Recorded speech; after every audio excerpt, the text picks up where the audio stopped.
ধরেন আমরা সবাই গুহায় বসবাস করছি। শুনে অবাক লাগছে?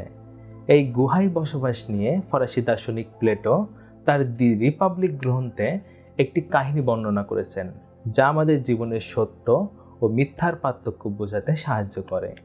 এই কাহিনীটি the allegory of the cave নামে পরিচিত। আজকের আলোচনায় আমরা জানব এই গুহা আমাদের জীবনে কিভাবে প্রতীক হয়ে উঠবে এবং কিভাবে আমরা সত্যের আলোতে আসতে পারি।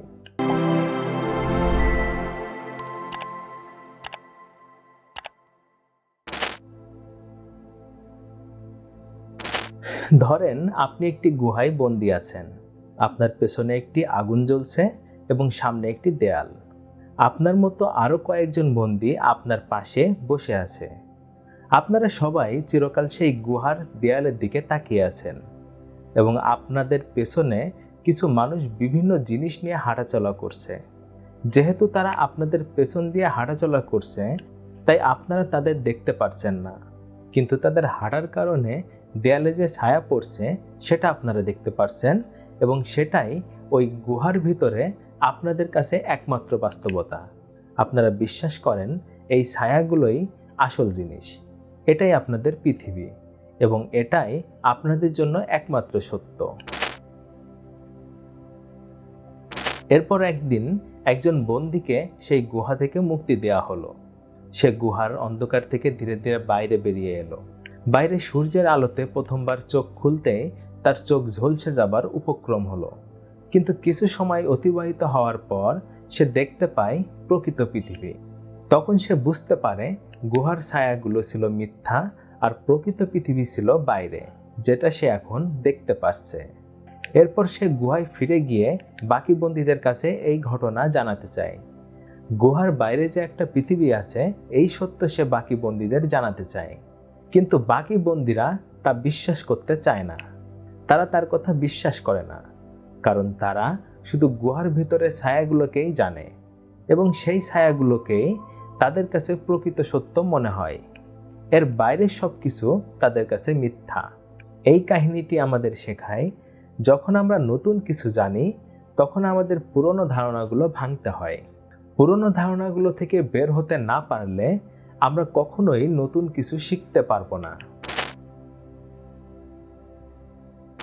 এই গুহার ঘটনা যদি আমরা বর্তমান সময়ে খুঁজতে চাই, তাহলে আমাদেরকে বর্তমান সময়ের সামাজিক যোগাযোগ মাধ্যম, টেলিভিশন ও খবরের কাগজের সংবাদের দিকে দৃষ্টি দিতে হবে।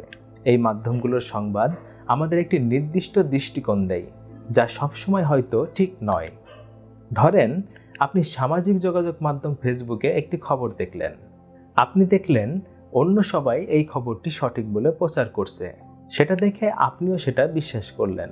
কিন্তু আপনি যদি সেই খবরের উৎস যাচাই না করেন, তাহলে আপনিও গুহার ছায়াগুলোর মতো মিথ্যা বিশ্বাসে আটকে থাকবেন। আর যদি আপনি সত্যি খবরটা জানতে চান, তাহলে খবরটা বিশ্বাস করার আগে নিজের বিচার বুদ্ধি ব্যবহার করবেন এবং বিভিন্ন উৎস থেকে খবরের সত্যতা যাচাই করে তারপর বিশ্বাস করবেন। আমরা যদি সত্য জানতে চাই, তাহলে আমাদের বিভিন্ন উৎস থেকে তথ্য সংগ্রহ করতে হবে এবং নিজের বিচার বুদ্ধি ব্যবহার করতে হবে। প্লেটোর থিওরি অফ ফর্মস অনুযায়ী আমাদের চারপাশের জিনিসগুলো হলো আসল সত্যের ছায়া। একটি সুন্দর ফুল হলো একটি সৌন্দর্যের ছায়া। সৌন্দর্য নিজে হলো একটি আদর্শ ধারণা, যা আমাদের চিন্তা ও বোধের মাধ্যমে উপলব্ধি করা যায়। আমরা যদি শুধু বাহ্যিক জিনিসগুলোর উপর নির্ভর করি, তাহলে আমরা কখনোই আসল সত্য জানতে পারবো না। তাই আমাদেরকে চিন্তা ও বোধের স্বাধীনতা ব্যবহার করে আসল সত্যের সন্ধান করতে হবে। এই মিথ্যার বেড়াজাল থেকে বের হওয়ার জন্য আমাদের কিছু পদক্ষেপ নিতে হবে। নিজেকে প্রশ্ন করতে হবে, আমি যা জানি তা কি সবসময় সঠিক? নতুন কিছু শিখতে ইচ্ছুক হতে হবে। পুরনো ধারণাগুলো ভেঙে নতুন কিছু জানার চেষ্টা থাকতে হবে। বিভিন্ন উৎস থেকে তথ্য সংগ্রহ করতে হবে। একক সূত্রের উপর ভিত্তি না করে বিভিন্ন জায়গা থেকে তথ্য নিয়ে বিশ্লেষণ করে তারপর সত্যটা জানতে হবে। নিজের বিচার বুদ্ধি ব্যবহার করতে হবে। তথ্যগুলো নিজের বিচার বুদ্ধি ব্যবহার করে যাচাই করে নিজের মতামত তৈরি করতে হবে। বর্তমান সময়ে আমরা বেশিরভাগই প্লেটোর গুহায় বসে আছি।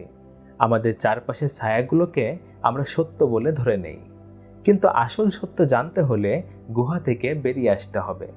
আপনি কিভাবে গুহা থেকে বেরিয়ে আসবেন সেটা কমেন্ট বক্সে লিখে জানান।